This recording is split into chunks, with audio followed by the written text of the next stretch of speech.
Hello, guys. This is the third part of my interview with Daniel Shamshurov. My name is Еленои Вертугинои, and this is «Живые диалоги в живом английском». We were talking about English and how Daniel progressed in English and how he started feeling confident and loved by the audience. One more serious question about this topic. I would like to ask you, careful now, what do you wish you had known about learning the language when you started learning it consciously? Well, I think I got to know everything I needed to.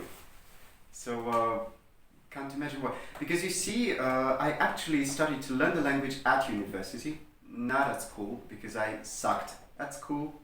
Can't believe that. And so I had to start this kind of, it was a new beginning for me, the university. And speaking about the professionalism of the teacher, she introduced me to phonetics as well, which I consider, thanks to you, to be the basic thing in any language, I guess. And so I was introduced to the proper phonetics, then the proper grammar, then the interesting vocabulary, not this sort of apples and bananas and the tables and everything. Only this kind of basic words, but the complex ones as well. And so I guess I was quite sufficient in every step of the way. So I don't think I could desire for anything else. Yeah. I see eye to eye with you, the topic of pronunciation. What does good pronunciation give to you? Besides, being able to speak clearly so that people understand you, what else? Well, I'm a perfectionist in my life. So for me, it's either the whole thing is ideal or there's no sense of doing it. And I think when it comes to phonetics, it gives you the sense that all you'll be needing to do from now on would be absolutely right, because you've got this right from the very beginning. You've got not just this kind of language learning for the writing purpose or for this local exam thing. You've got it for the whole life, and you never know. Maybe you'll get to be abroad for quite a lot of time. Maybe you'll get to meet some interesting person from Great Britain or from US, from the countries who are authentic to the language. And you've got to learn it in a proper way, to be able to speak like a native resident of the English-speaking country. So that means a lot as a sort of the general sense of learning the language. Okay. I personally think that it also contributes to your ability to hear things and understand them instantly. True.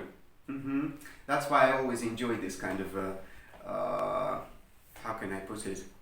The audio part of the English classes. Listening, yes, that's the word. Yeah, it's the challenge. At the same time, yes, it's good when you realize that you can understand everything.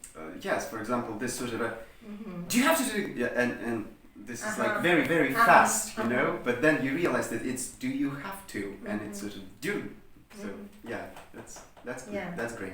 So can we put it that you kind of advise to people who are starting to learn the language to pay more attention to pronunciation? Well, yes, indeed. And I'd say that the best opportunity to actually practice the phonetics, apart from, of course, this kind of basic introduction from the professor, from the teacher, from just a native speaker, your friend or anyone, is the films and the TV shows and lots of YouTube videos that, we all have our favorite characters and the favorite movies, and sometimes we've got our favorite scenes in favorite movies and we get to watch them all over and over again, and eventually we remember the whole phrases and the whole episodes, so we kind of remember the style of speaking in this particular episode and translate them to the life situations. So, yeah. And that's what build up our vocabulary and exactly. become more fluent and more confident. Yeah, it's been our third part, and we haven't even touched the topic of your professional activity. Oh my! Yeah, I think we have come to it closely. So I know that you graduated from the Institute of Philosophy Yes, of St. Petersburg State I University. did. And now you work in a totally different sphere. Mm-hmm. Tell us about it. Mm-hmm. Well, I am very proud to be able to work in the hospitality industry at this moment of my life. And it's the best hotel in St. Petersburg, which is the Belmont Grand Hotel Europe. And I was very surprised to be able to feel absolutely free in this kind of realm and to enjoy it a lot, because I used to study the philosophy. I used to be like this sort of a person who, well, all right, probably I'm made for this science now, since I, I've got this kind of a diploma and everything. But no, it was by chance that I saw this sort of advertisement on the new work position, and So we can I say that tried this it. job found you, not that you found the I job. don't know. But what I do know now is that I would like to connect my life with this sphere, because it's extremely interesting, way more interesting than the philosophy, of course, and any academic stuff. And What do you do exactly? well, lots of things. The multitasking at its essence, because you get to communicate to the guests of the hotel, because my department is the front office department. However, I've been like a telephone operator, the butler. These days, I'm a front desk agent, and and I know that there are lots of things that you can do in the hotel. And this is really exciting, because a lot of activities, and the main thing is that you get to meet the people and to talk to them. And needless to say, they're all different. And in case of our hotel, a lot of them are actually very famous, and that's really interesting. Itself, because for all the world, this person is quite a star, but for you, he tend to be the one who accidentally, I don't know, dropped something on the floor, and you've got to help him, or he'd like to pay his champagne bottle from the minibar, and you get to know how he handles his wallet and everything. So this is like, it's very exciting to, not to mention the hotel sphere is like a separate government, because it has this kind of structure and lots of people around. And this is kind of a complex mechanism with a lot of things. So sometimes I enjoy it immensely yeah, now. like sometimes you feel like inside a movie. Yeah, Yes, which and is going in front of your eyes. And considering that I've got this kind of a purple uniform these days, it's like a Grand Budapest hotel. So it's really Something it's like really a nice. T-shirt. No, color. even lighter, I'd say. Mm. Yeah. So my advice to everyone who would like to do something very exciting with their life is to actually try the hotel business, because it's like I've got this quote of my hotel manager that once you're in the hotel, it's as if you jumped into the train, the full speed train, and even if you'd like, you cannot Just jump off. yes, because Mhm. it's impossible. The train will actually continue Yeah. its way. So that's the same. Lots of things happening, and you get to feel very excited by the end of the day, every day, with lots of fascinating stories to tell to your families and friends. Yeah. And I yeah. do remember some of them. Yeah. It's part of the fun when we just get together. Yes, we ask Daniel, what's new? Daniel, what's new? Yeah. Tell us something. And also, I think it's very important to be able to work in this kind of luxurious hotel, because the hospitality industry is quite complex. We've got even probably some facilities for the tourists. Yes, and I think that the 5-star hotel is something that is 100% sure international, so you get to know this corporate culture in English language, and of course the visitors to the hotel tend to be more interesting than the 3-star hotel, for example. How many of them speak English? Because you sometimes do use your skills in the hotel. I wouldn't say that all of them, because a guest of the five-star hotel expects to stay in his own language, because the staff at the five-star hotel. I mean, are there any foreign guests that you have to communicate in English with them? Well, yes, absolutely, most of them, because they're all foreigners. But what I mean is that sometimes we've got this Spanish reach a person who would like everyone around him to speak Spanish as well, so that he couldn't bother himself to learn the language, the English one. But anyway, there's a lot of English at work, naturally, because it's the hotel of St. Petersburg, and we are lucky to be this kind of a fascinating city. Okay. Could you share with us some peculiar or funny funny situation? Truth be told, so many of them that I cannot pick the one that would be interested to absolutely anyone. Let's maybe stay in the borders of English and work. So some miscommunication, misunderstanding because of the language. Misunderstanding. I know it's hard to just say off the top of your head, but still. I don't know about misunderstandings of the English language,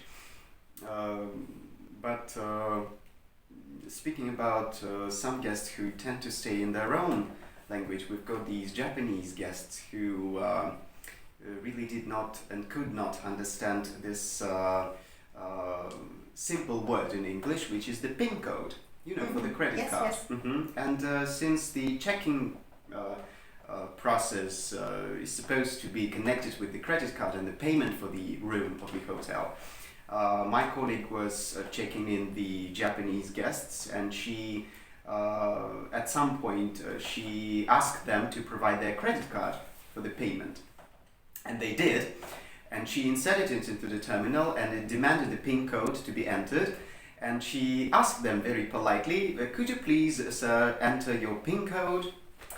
And this Japanese person was with his wife, and they both went like, what? I mean, huh? And she repeated, like, the PIN code, sir, just the PIN code. And they were again like, what? So they couldn't understand it. And then she started to do it like, the PIN code, like, 4 digits. And she tried to show them like anything, and they went like nodding that, no, we do not understand you. And then, since it was like the 5th attempt or something, all the other colleagues went into this kind of, to be a show, and still they couldn't get the message to enter the PIN code, and the situation was about to get ruined because it's a kind of a checking, and the people waits in the queue and everything, so we've got to move. And then this interpreter of the Japanese, he was passing by the reception desk, and he actually showed that something was not going to be as smooth as we would like it to be. And he approached to us, and he actually told these Japanese guests, harimashita, or something like this, I don't know their language, and he told, PIN kodo! And these Japanese people, they were like, PIN kodo! And you see, it was like practically the same one, like the PIN code, but it was a bit different. It was not the PIN code, it was PIN kodo, and it was already different for them. So it was this kind of a relief for everyone around. So while I was listening to you, I got an idea. Maybe, if probably it's just an idea. Maybe they heard it as your pink coat. Well, I don't know what they heard. And that's why. But no, this is just a funny story. It does not concern the English language, but still it's a kind of a tiniest episode of having fun at work. Okay. Because I could talk to you forever, but maybe next time we will just discuss some other issues. But I want to ask you my final question. Okay.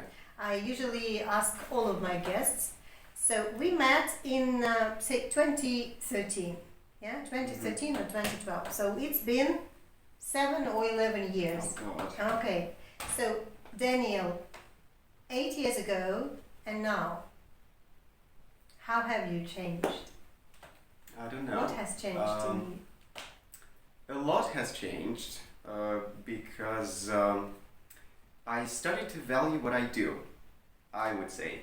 Because I used to be this second-year student who used to do all that he was told to do, no matter by parents, by teachers, by government.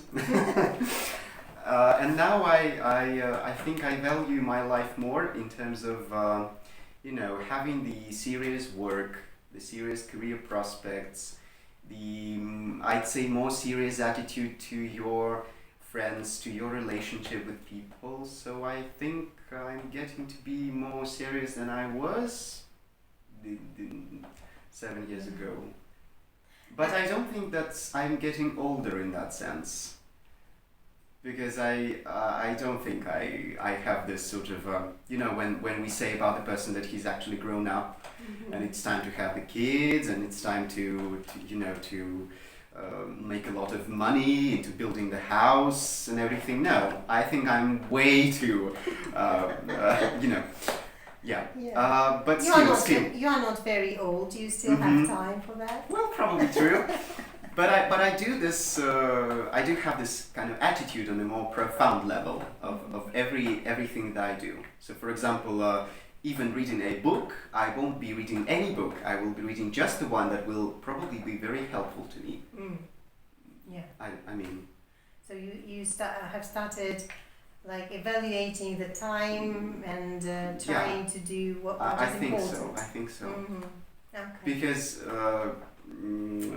In my case, I do have this kind of work where I'm not allowed to have a lot of time for the life apart from work. I mean, so yes, I value it. I think so. Well, it's been so great to talk to you. Actually, I enjoyed it very much. And then since we have talked for half an hour, 40 minutes, now I suppose we will stay in this kind of English, mood. When the camera switches off, we won't. We will go out in the streets. I hope you enjoyed the conversation, watching the conversation as much as we enjoyed conducting it. Yeah? Absolutely. So bye-bye. Learn English. Thank Have you. fun. Watch Goodbye. us.